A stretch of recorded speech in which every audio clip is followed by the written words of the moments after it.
Ганцхан жилийн хугацаанд 20 цэцэрлэг 200 орон сууцыг архи болгоод дуучдаг, насан турш нэг хүнд нь жилд 23 литр архи ноогддог. Ийм улсад энэ төрлийн гэмт хэрэг ихсгээс яах вэ?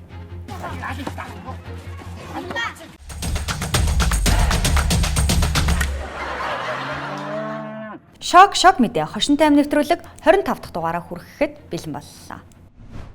Наадам биш найргигчээр Монголын их баяр баясгалан, Монголын их уйгунэг, Монголын их амар амгалан, Монголын их айдас хүйдэс болсоор байна.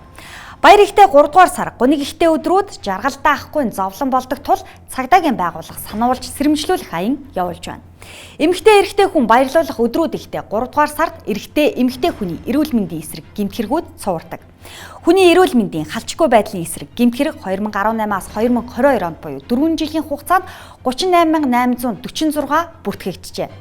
Монголыг монголоор нь гэдэг шиг бүх гэмт хэргийн 27.1% буюу 3/1 нь монголоо зодсон, нүдсэн, балбсан, химхэлсэн, хутгалсан, тоосгоцсон, гэмтээсэн, хохироосон гэмт хэрэг. –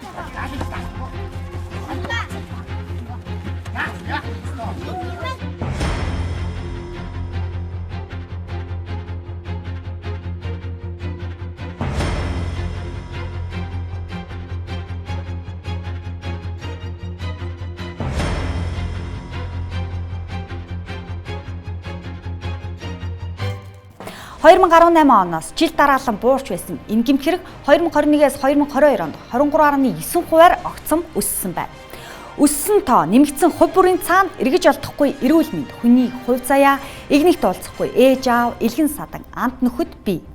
Агсам согтуу тавьж амт нөхрөө, амраг ханаа, ээж аваа, алаг үрсээ, зөрөө дөнгөрсөн танихгүй нэгнийг зодож бэртэн гимээ үүрч, зэмээ хүлээсдийн талаас илүү хувь нь 18-аас 39 насны эд хийж бүтээх эдэр залуу насны эрчүүд.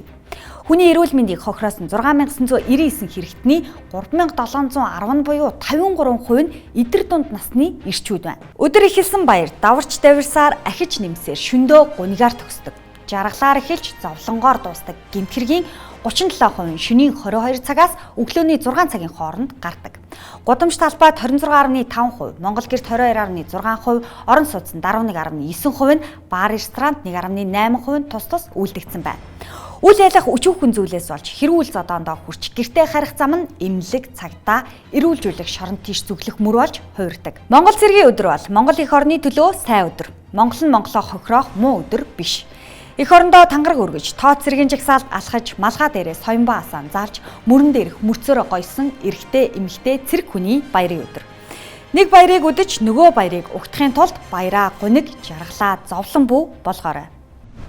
Хөгжлийн банкны тоноол баримтат цувралын сүүлчийн бүлгийг танилцуулж байна.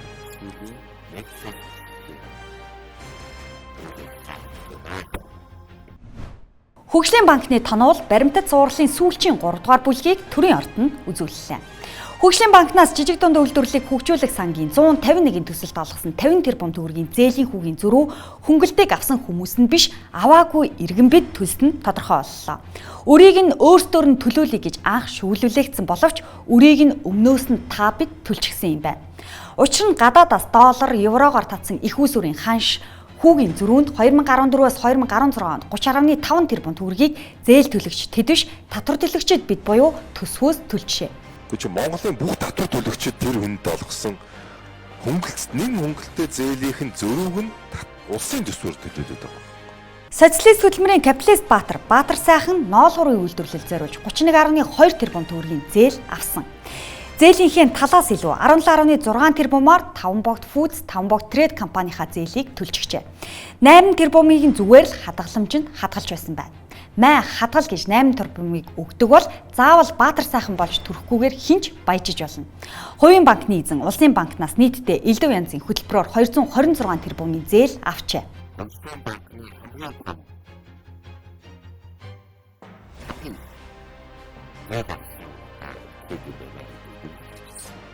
Баатар сайхан банк, халуунтойгоо өвчүү, ууц, өвлийн ичээр үйлчилгийн хамт Toyota машинаас Тото жарлан Toyo дугуйч үлдээхгүй зардаг Баатар хүн юм. Үүсгэн байгуулагч нь ойлгомжтой. Там богдын Баатар сайхан өнөөдөр дуудагдаа ирэхгүй байгаа. Маргааш дахиад дуудана. Ер нь бол зүхтах боломжгүй одоо энэ Баатар сайхан гэж хүн бол Улсын их хурлын гишүүн Ачаа ховдод арьс ширний үйлдвэр барихаар 6 тэрбум төгрөгийн зээл аваад оронд нь сэндвич гэдэг сарвч босгосон байна. Арьс шир ноос ноолоор боловсруулах үйлдвэрийн барилга гэх сэндвичийн барилга гэсэн ийм зураг өгөгдсөн байна. Энэ үйлдвэр үү? Энэ дэлгэцэнд харагдаж байгаа энэ зурган дээр байгаа. Энэ одоо үйлдвэр үү орон сууц уу? Энэ зургийг чинь би ч гэсэн ойлгохгүй байна. Ямар зураг авч ирээд тавьсан. Ачаа өөрийнхөө барьсан сэндвичийн зургийг огт ойлгохгүй байна. Ер нь Ачаа яагаад зээл авсныг, юугээ чинь барьсныг Ачаа нэг их ойлгодоггүй ажээ. Байгуулагчнаас хойш 6 сарын дараа 6 тэрбум төгрөгийн зээл авсан байна. Энэ зээлийг авахаас өмнө үйл ажиллагаа одоо ямар үйл ажиллагаа явуулж исэн бэ гэсэн юм асуулт байна.